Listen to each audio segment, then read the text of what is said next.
Now, in a moment, we're going to see how the flying squad hone in on their South American gang. But we're joined now by Sarah Staff. She's a former flying squad DCI and current head of SaferGems. Sarah, just explain what SaferGems is and what you do.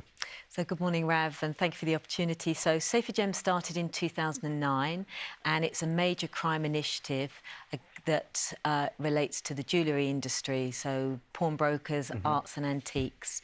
So it's hosted by the British Security Industry Association and was sponsored by National Association of Jewellers and TH Marsh Insurance Brokers. So we work really closely with all UK police forces through the National Police Chiefs Council. We receive information of reports, intelligence and data, and we'll share that through alerts to our membership group and bulletins to UK police forces. Very important. It's so key, isn't it? So what kind of trends have you seen then, Sarah, with this kind of crime? So if we look at this particular case, from the beginning of 2023, we saw an increase in high-value thefts against mobile reps and traders and also at jewellery events. So we've had about 40 instances reported to us, and we see that these gangs are very organised. They travel between the UK and the US. They use multiple vehicles as they're targeting their potential victims, and are very sophisticated in how they operate, as you would have seen in the reconstructions there. Yeah. But some of the tactics used are actually pretty basic, aren't they? Like the coins on the floor. Absolutely, and it's that way of drawing somebody in and trying to help. So they might throw notes on the floor, distract you, put sauce on the back of your jacket and say, can I help you clean it off? Or by distracting you and then putting a spike underneath your vehicle to burst the tyre and then offering help. So it's reaching out to you in that way that distracts you and then they steal from you. It's so sneaky, isn't it, Sarah? And what advice would you give to jewellery traders that could very easily become a victim to this kind of crime? Absolutely. So some important advice, and that's in conjunction with the police, is that if you are a mobile trader, please always check your vehicle before you leave after an event or from your home address. Never post on social media where you're going. Try and have a companion with you. A second pair of eyes is always really helpful. We do suggest you get a safe inside the boot of your vehicle, so that's a really good way if you're away from the vehicle or whilst you're loading your items up.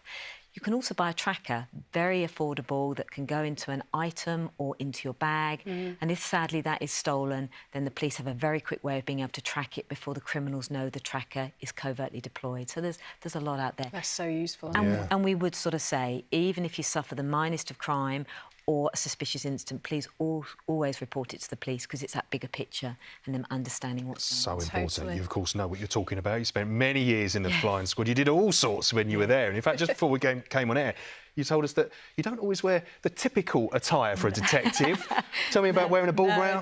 No. So this was quite an unusual deployment. So it was at a jewellery event at a hotel in London, and I had a long ball gown on, posh handbag and a gun hidden under my dress. So not often, but... Amazing. You remind me of like a female James Bond. Yes, that's exactly a little one, but yes. Yeah, you've done it all. Well, yeah, really good advice today. I think it's going to keep a lot of people. Thank you so much, Sarah. Really appreciate you coming in. We're actually back with your colleagues at the Flying Squad now as they close in on their South American gang. They had done a vast amount of offending across the whole of England and Scotland, and they had stolen hundreds of thousands of pounds. A valuable lead came from one of the cars used by the gang to scout for targets at a Birmingham trade fair. One of them vehicles had been stopped in the London area, and 2 males had been arrested from that vehicle for immigration matters. Police seized their phones and examined their contacts. I was then able to identify at least 7 other individuals whose numbers had been at the Birmingham event on the 10th of September. We weren't able to identify owners or users of 6 of those numbers, but we were able to identify 1 number belonging to a male named Hugo Salgado.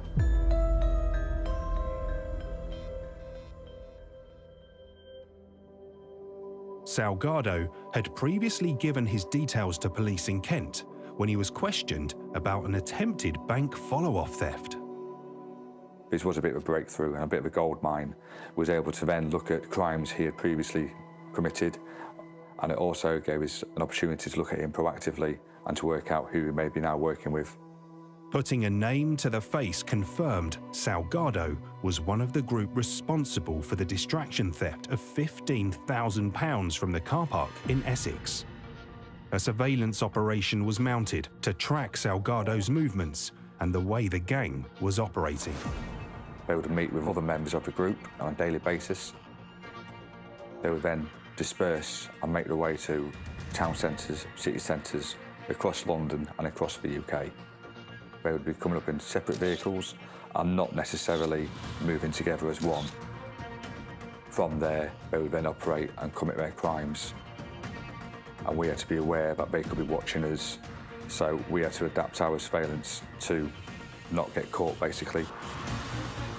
Salgado looked to be in charge of this group. This group was mainly South American, predominantly from Colombia. They was coming into the UK using a number of alias details. They would have several identities. This group was very difficult to deal with. We didn't know where they were living. We didn't know their true identities. Everything they did was off radar. It was one of the most challenging surveillance deployments we've done.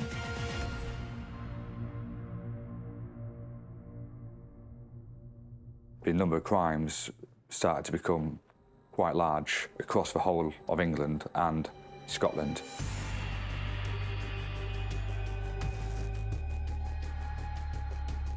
This was a mammoth task in ourselves to sort of piece together and build a conspiracy case against this group.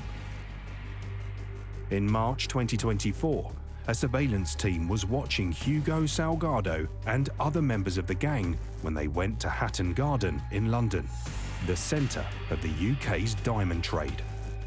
A trader was seen to leave one of the premises and he approached a taxi. He put his suitcases in the back and then we watched the group throw money on the floor around the taxi. This was an attempt by the group to then try and steal the trader's suitcases.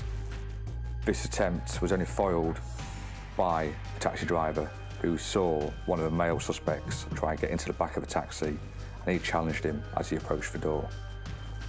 The trader then realised what was happening, got into his taxi and left the scene. Had this theft been successful, they would have got away with £4 million worth of jewellery. By trawling hundreds of hours of CCTV footage, conducting a vast amount of digital forensic work, and running a 24-hour-a-day surveillance operation around the UK, police finally had enough evidence to make their move.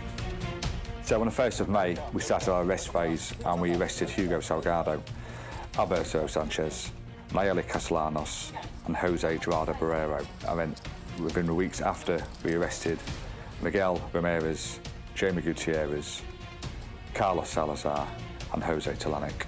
You're under arrest, okay, for conspiracy to steal.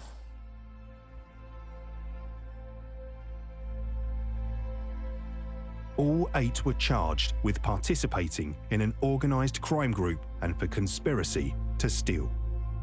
In total, they will serve over 32 years behind bars. They had stolen in excess of £1 million worth of cash and jewellery and had made 2 attempts to steal £5 million worth of jewellery. The arrests and convictions of these individuals has made a significant impact and disruption to their organised crime group. They're no longer now able to operate on a daily basis committing crimes, which will mean a lot less victims on the streets.